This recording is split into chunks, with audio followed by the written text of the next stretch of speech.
నెల్లూరు నగరంలో ఎన్నికల హడావిడి మొదలైంది. నెల్లూరు సిటీలో పలు ప్రాంతాల్లో టీడీపీ ఇన్ఛార్జ్ మాజీ మంత్రి పోగురు నారాయణ నెల్లూరు సిటీలో పోర్లుకట్ట ప్రాంతంలో పర్యటించి ప్రతి అడుగు ప్రజల కోసం అనే కార్యక్రమంలో పాల్గొన్నారు.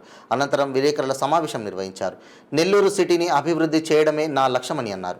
టీడీపీ ప్రభుత్వం రాగానే ఫస్ట్ నెల్లూరు అండర్ డ్రైనేజ్ పనులు పూర్తి చేస్తానని, ప్రజలకు ప్రతి ఒక్కరికి ఇల్లు కట్టిస్తానని ఆయన అభయం ఇచ్చారు. అలానే ప్రతి ఇంటికి బాత్రూం కట్టిస్తానని చెప్పి మాటిచ్చారు.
ఈరోజు నెల్లూరులో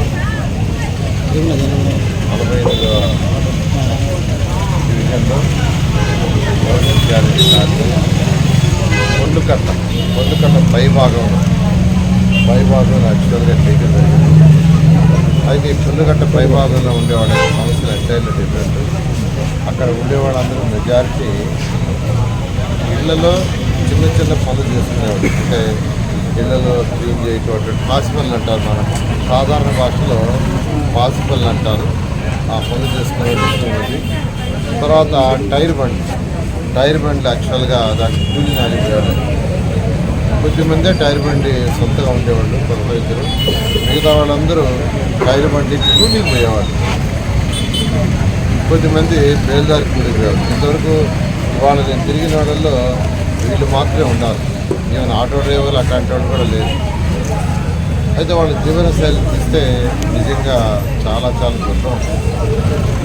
చాలా మరి ముసలి వాళ్ళు అయితే కొంతమంది 80 ఏళ్ళు దాటిన వాళ్ళు, 70 ఏళ్ళు దాటిన వాళ్ళు ఉన్నారు.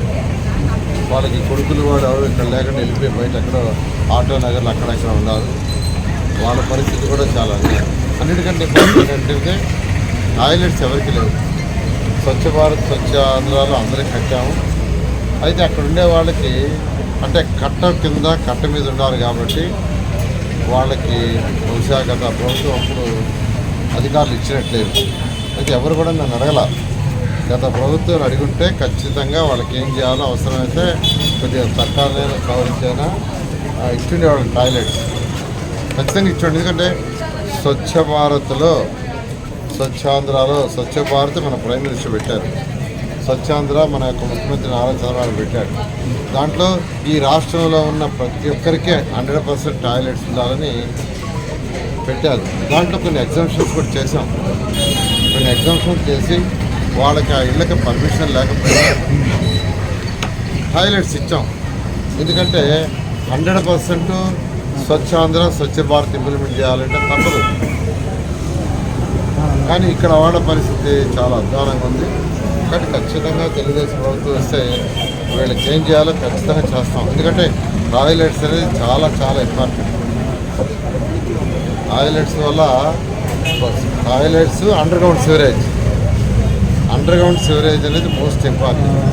అండర్ గ్రౌండ్ సివరేజ్ చేస్తే ఇప్పుడు వచ్చే జబ్బుల్లో 90% జబ్బులు తగ్గిపోతాయి.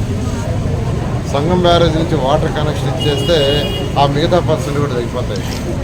జనరల్గా జబ్బులు వచ్చేది ఏంటంటే మన డ్రైన్స్లో మన కాలువల్లో ఉత్పత్తి అయ్యే పెరిగే దోమలు వాటర్ నిల్వ అవ్వటం వల్ల వాటర్ ఎప్పుడు నిల్వ అవుతుంది దాన్ని చెప్పడం వల్ల ఆ నిల్వైన దోమలు ఉత్పత్తి అవుతున్నాయి, పెరుగుతున్నాయి.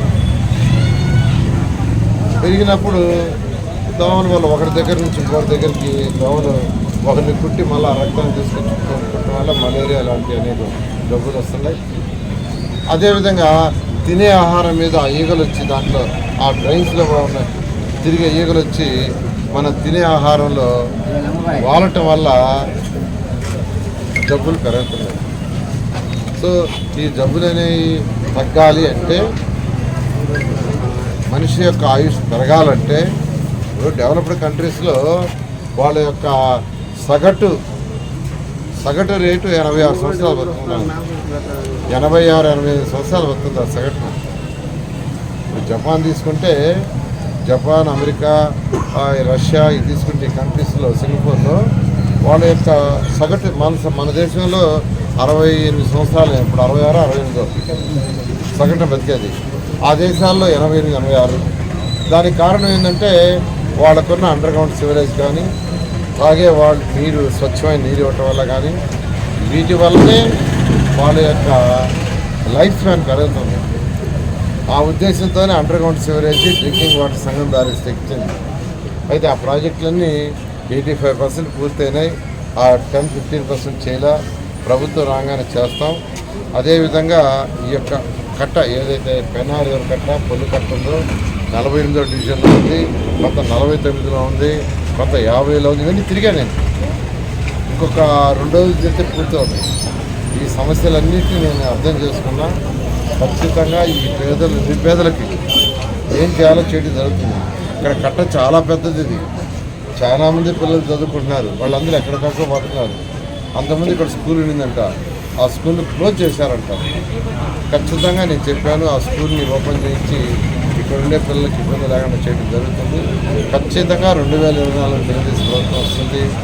ఖచ్చితంగా ఈ నిరుపేదలకి అన్ని విధాలుగా ఆదుకోవడం జరుగుతుంది. Thank you.